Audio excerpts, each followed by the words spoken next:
Well, this starts National Cybersecurity Awareness Month, and we have a really interesting story. Our guest here, Gary Milewski, is with the company Snoopwall. Gary, thanks for being here. It's an interesting and alarming story that you have about this study. I think this is bigger than Ebola right now because 500 million people are infected and they don't know it. But it's not them, it's their smartphones. So tell me the breakdown. How does this happen? So let me give you an example. If you went to the hardware store, you'd buy a flashlight and you'd turn it on and you'd use it to find your car keys at night or to do some work. We've all installed a flashlight app on our phones. This is the app that you put on and it just goes up. It's a flashlight. Exactly. And instead of being a normal flashlight, when you hit the on button, this flashlight app is kind of like a real flashlight from the hardware store, except it was made by Mr. Gadget. And it opens up and it says, Brett, can I have your name, address, credit cards, bank account information, family photos, videos, where you're located right now, and all your friends and contacts, and can I send that out over this little satellite dish attached to the flashlight?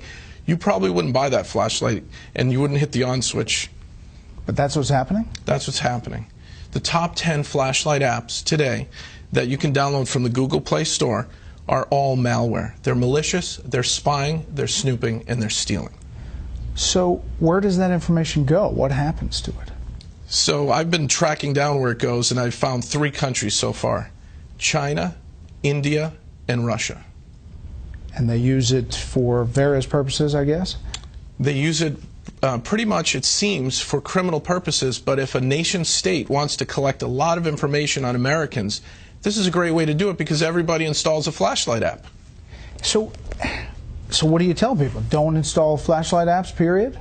In some cases, you actually have to not only uninstall it, but you have to factory reset your phone because they install Trojans that when you uninstall some of these flashlight apps, the Trojans are still installed waiting to run and operate in the background while you're doing important things like mobile banking or reading your contacts list and things like that. That's amazing. This is a new kind of finding? It's a new finding. So at Snoopwall, I had my team do a vulnerability assessment of the top 10 flashlight apps, and we created a threat report, which we put on our website, that shows that because this is the most downloaded app, I was always wondering why things were happening in an odd way on my phone, where my GPS was being activated and my contact list. So I had my team look into it, and we discovered this. This is brand new information. Top 10 flashlight apps, 500 million downloads, all acting in a very malicious way. So if you're telling somebody now, what would you tell them to do? Drop that app and restart your phone?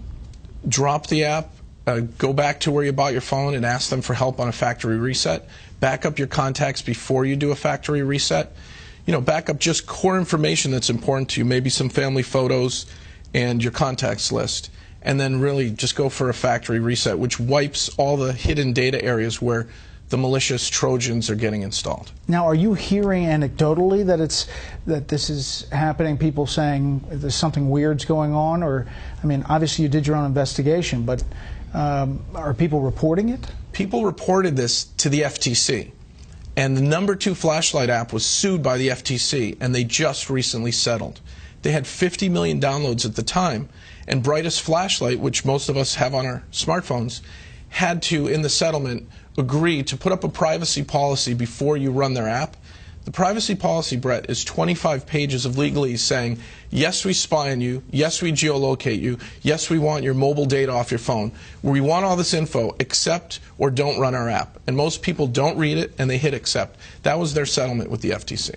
So you just scroll down, as many people do, and through all of the legalese, and people push accept. You don't even have to scroll. The buttons are right there on the front page of the new version of Brightest Flashlight app, and they're up to 100 million downloads now. How big a deal is cybersecurity now? We hear about it, we do stories about it, but how big a deal is this for our culture as we get more and more people with phones, smartphones, and using their computers?